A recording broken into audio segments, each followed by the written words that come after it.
Halo teman-teman, apa kabarnya?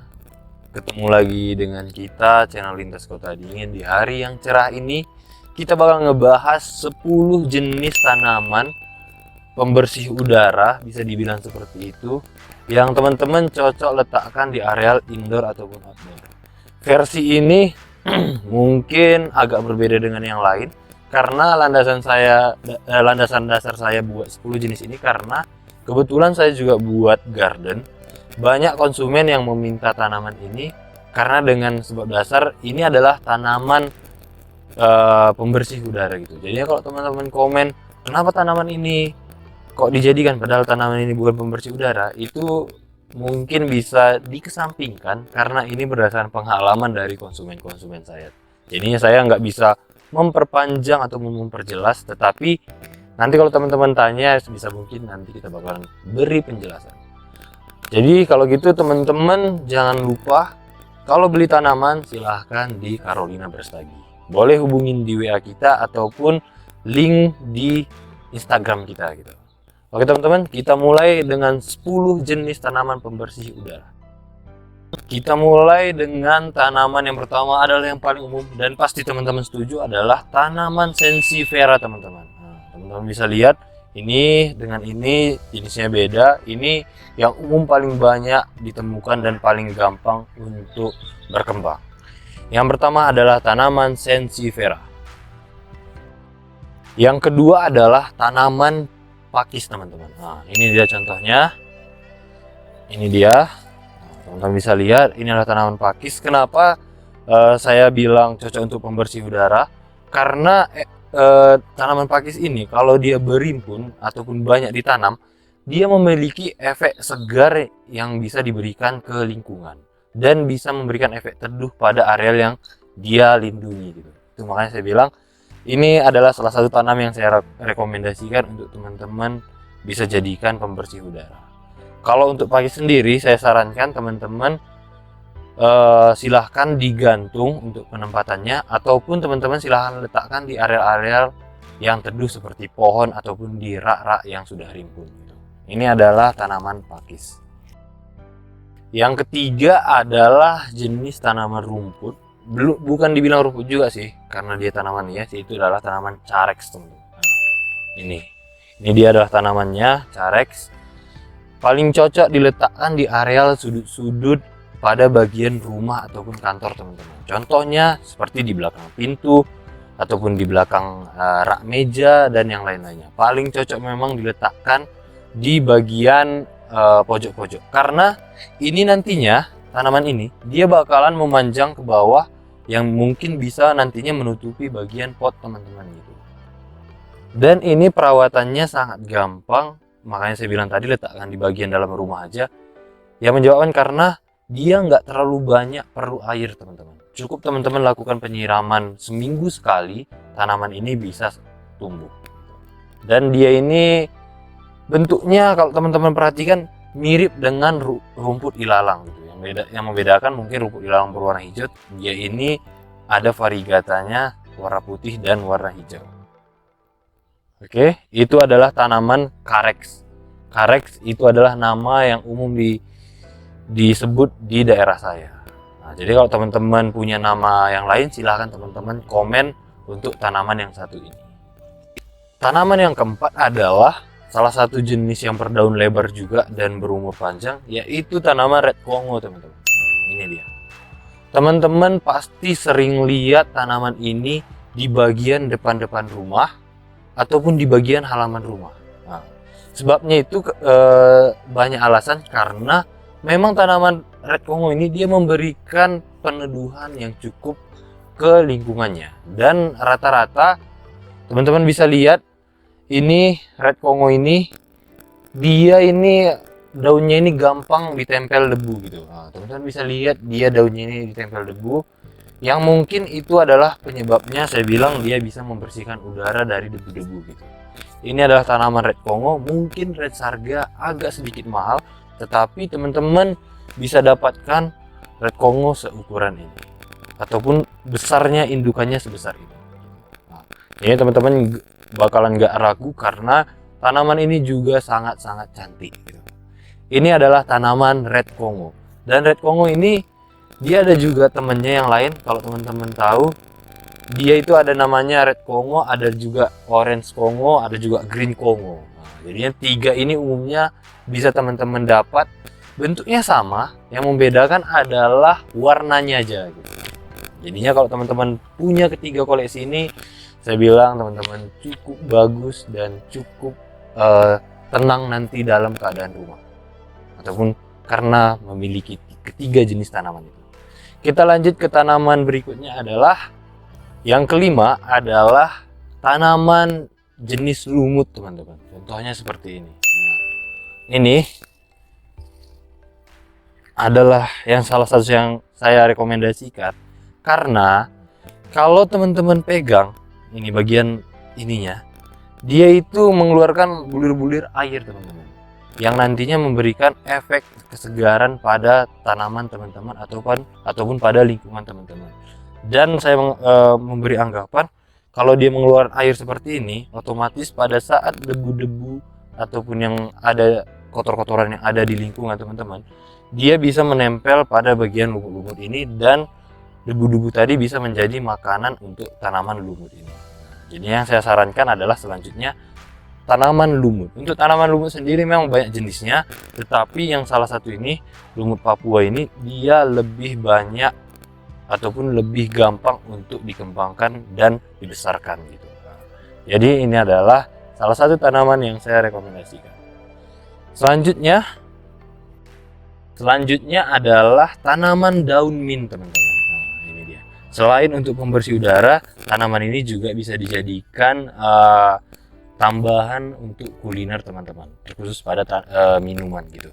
Untuk daun mint sendiri saya sarankan penggunaannya pada areal dinding ataupun bisa digantung, teman-teman. Terkhusus pada, kalau saya sering dapat proyek garden, dia ini saya letakkan pada bagian vertical garden gitu, karena dia ini sifatnya dia berumpun.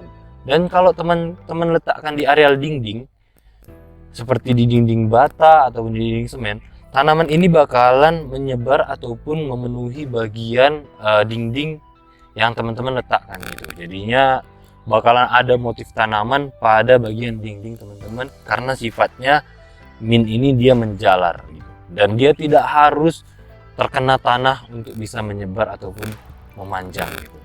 Ini adalah daun mint. Yang ketujuh adalah pohon palem, teman-teman. Nah, teman-teman bakal nggak asing ke tanaman ini, dan mungkin teman-teman setuju bahwa pohon palem adalah salah satu tanaman yang wajib ada di rumah ataupun di halaman teman-teman gitu. Karena memang sifatnya dia ini membersihkan udara karena dia berumpun yang tinggi, teman-teman. Jadinya kalau saya bilang kalau tanamannya sudah setinggi ini dan ada di teras rumah ataupun di halaman depan rumah, dia bisa menghalau debu-debu ataupun kotoran-kotoran yang datang dari luar rumah untuk bisa masuk ke dalam rumah gitu. Dan pohon palem ini paling cocok diletakkan di areal outdoor, tetapi di dalam indoor juga boleh, tapi jangan yang seukuran ini, karena kalau udah seukuran ini kurang lebih dia harus berada di bagian bawah tanah untuk bisa menunjang pertumbuhannya, teman-teman. Kalau di dalam indoor, teman-teman pilih-pilih aja pohon palem yang masih ukurannya 1 meter ataupun 2 meter gitu, sesuai dengan kebutuhan ruangan teman-teman. Oke, kita lanjut ke tanaman yang ke-8. Yang ke-8 adalah mungkin yang cocok untuk teman-teman yang ada di lingkungan kantor gitu, yaitu adalah jenis-jenis tanaman sukulen. Teman-teman bisa lihat ini. Kenapa saya sarankan tanaman sukulen, contohnya tanaman yang seperti ini? Karena kemarin dapat testimoni bahwa efek pembersih udaranya itu didapat kalau dia dalam satu meja itu terdapat 5 jenis tanaman ataupun lebih gitu. Kalau hanya satu mungkin belum. Tetapi kalau teman-teman rimpunkan dia dalam satu meja terdapat 5 tanaman, atau bisa teman-teman letakkan dalam bentuk buket, itu bakalan bisa menjadi pembersih udara. Karena sifatnya sukulen ini, kalau teman-teman perhatikan, kalau cuma dia satu, dia pertumbuhannya sangat lama gitu. Sedangkan kalau dia berumpun, apalagi banyak seperti ini, dia pertumbuhannya bakalan lebih cepat. Itu mungkin ya bisa kita bilang ini pengalaman-pengalaman ataupun bahasa-bahasa yang umum untuk teman-teman jangan milikin satu jenis saja gitu. Jadi saran saya teman-teman milikin banyak, karena kalau banyak seperti ini pasti kelihatan sangat-sangat indah. Sedangkan kalau teman-teman hanya punya satu aja gitu, ya kelihatan bahwa sekulen ini hanya satu ataupun hanya kurang indah lah menurut saya gitu. Itu adalah tanaman sekulen. Kalau teman-teman ada waktu gitu silahkan searching aja untuk penjelasannya gitu. Selanjutnya kita ke nomor 9. Selanjutnya ke nomor 9. Ini dia tanaman anthurium teman-teman. Ini dia. Teman-teman bebas pilih anthurium yang gimana. Karena menurut saya kemarin ada sedikit obrolan, kenapa tanaman anthurium menjadi salah satu hal yang bisa dibilang pembersih udara.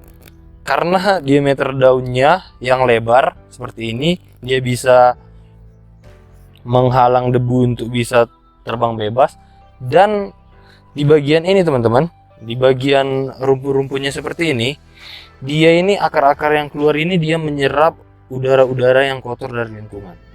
Teman-teman bisa lihat, walaupun saya bilang nggak terlalu teknis penjelasannya, tetapi itu penjelasan yang masuk akal, karena jenis-jenis anthurium ini dia akarnya bisa berkembang ataupun bisa sampai dengan keluar pot ini gitu. Nah, jadinya saya dapat diskusi bahwa anthurium ini bisa membersihkan udara karena akarnya keluar. Akar yang keluar ini dia bisa menyerap udara-udara yang kotor ataupun air-air yang kotor, uap-uap yang ada di lingkungan rumah teman-teman. Itu adalah tanaman ke-9, yaitu anthurium. Yang terakhir adalah tanaman calathea teman-teman. Teman-teman pasti setuju dengan tanaman ini. Contohnya seperti ini, calathea Bali. Dia ini teman-teman bisa letakkan di areal outdoor juga oke, di areal indoor juga oke. Ataupun teman-teman bisa mix ataupun bisa pindah-pindah. Maksud saya mungkin 5 hari di areal indoor, 2 hari di areal outdoor. Itu sebenarnya nggak masalah untuk calathea ini. Jadinya itu adalah mengapa sebab saya bilang calathea ini cocok untuk pembersih udara, karena memang dari tata letaknya sendiri bisa diletakkan di mana-mana. Karena gini teman-teman, kalau beberapa jenis tanaman dia dipindah-pindah, dia biasanya nggak tahan. Nggak tahan karena dia harus menyesuaikan pada keadaan lingkungan dan udaranya. Jadinya untuk calathea Bali sendiri dia lebih tahan diletakkan ataupun dia nggak rewel untuk perawatan tata letaknya. Jadinya saya simpulkan bahwa ini cocok jadi pembersih udara karena dia itu tata letaknya gampang diletakkan di mana-mana gitu. Sedangkan teman-teman tahu bahwa kalau tanaman ada di lingkungan teman-teman, pasti karbon dioksida itu diserap oleh tanaman tersebut gitu. Dan tanaman tersebut pada saat pagi-pagi ataupun pada saat berfotosintesis, dia memberikan O2 yang cukup ataupun yang cukup banyak untuk lingkungan teman-teman. Jadinya itu adalah penjelasan saya. Tadi sudah saya beritahu 10 jenis versi saya, pengalaman saya. Mungkin secara ilmiah nggak bisa ditentukan banget karena memang bukan itu spesialis saya ataupun bukan itu pembelajaran saya yang lebih dalam. Tapi mungkin ini bisa dijadikan uji coba. Kalau teman-teman mau sharing-sharing ataupun diskusi, silahkan di kolom komen aja. Mana tahu nanti ada tanaman yang lain atau penjelasan yang lain yang lebih cocok untuk ke 10 jenis tanaman ini. Oke teman-teman, semoga 10 jenis tanaman ini teman-teman bisa milikin karena perawatannya memang gampang. Dan saya ingatkan lagi, kalau teman-teman mau beli tanaman, silahkan teman-teman beli di Carolina Flowers. Boleh di WA yang ada di deskripsi ataupun langsung ke Instagram kita untuk lihat-lihat katalognya gitu. Oke teman-teman, sampai ketemu di video selanjutnya.